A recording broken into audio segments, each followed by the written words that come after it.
আসসালামু আলাইকুম, কেমন আছেন সবাই? আশা করি সবাই অনেক ভালো আছেন।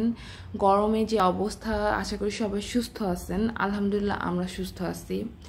এই গরমে তরকারি বেশি ভারী খাওয়া একদমই উচিত না, এবং খাওয়াও যায় না, অতিরিক্ত গরম লাগে অতিরিক্ত মশলা ব্যবহারের জন্য।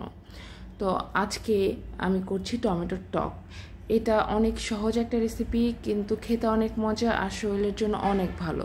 নর্মালি টমেটো তো আমাদের শরীরের জন্য অনেক উপকারী একটা সবজি, আর টমেটোর টকটা এই গরমে আমাদের শরীরের জন্য অনেক উপকার। তো আমি এই টমেটো টক বানানোর জন্য প্রথমেই টমেটোগুলোকে ছোট ছোট করে কেটে নিয়েছি। তারপর একটু তেলের মাঝখানে টমেটো দিয়ে সেখানে অল্প লবণ আর হলুদ দিয়েছি। লবণটা আমি পরে আবার দিব যদি লাগে।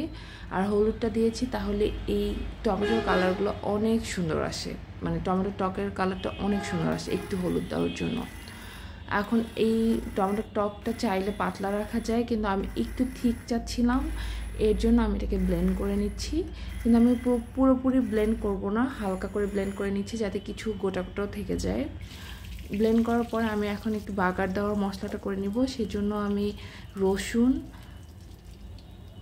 পাঁচফোড়ন আর শুকনো মরিচ দিয়ে তেলে নিব, মানে একটু ভেজে নিব।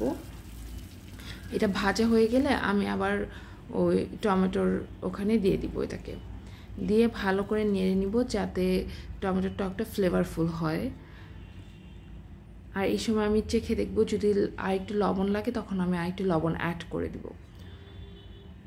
তো কিছুক্ষণ জাল দেওয়ার পর আমার মনে হলো একটু লবণ অ্যাড করতে হবে, এর জন্য আমি একটু লবণ দিয়ে নিলাম। আর একটু ধনেপাতা দিলাম। ধনেপাতা না থাকলে সমস্যা নাই, কিন্তু ধনেপাতা দিলে একটা সুন্দর ফ্লেভার আসে। এখন ধনেপাতা দেওয়ার পর আর বেশিক্ষণ রাখবো না, এটা আমার হয়েই গেছে। এখন আমি চুলার আঁচটা বন্ধ করে এটা চুলার উপরে বসিয়ে রাখবো। তো এইটার কালার এত সুন্দর আসছে, মানে এটা দেখেই আমার মন খুশি হয়ে গেছে, এত সুন্দর কালার। তো এমনিতেও টমেটো আমাদের জন্য কিন্তু খুবই উপকার, আর এটা অনেক উপকার একটা জিনিস, আর খেতে অনেক মজা হয়েছে। তো এই ছিল আমাদের আজকে টমেটো টকের রেসিপি। সবাই এই গরমে সতর্ক থাকবেন, বেশি বেশি করে পানি খাবেন, অথবা যে কোনো পানীয় জিনিস খাবেন, বাট কোল্ড ড্রিঙ্কস অ্যাভয়েড করতে হবে, যে কোনো ধরনের কোল্ড ড্রিঙ্কস অ্যাভয়েড করতে হবে। কিন্তু পানি, ফলের জুস, ডাবের পানি এগুলো খেতে হবে।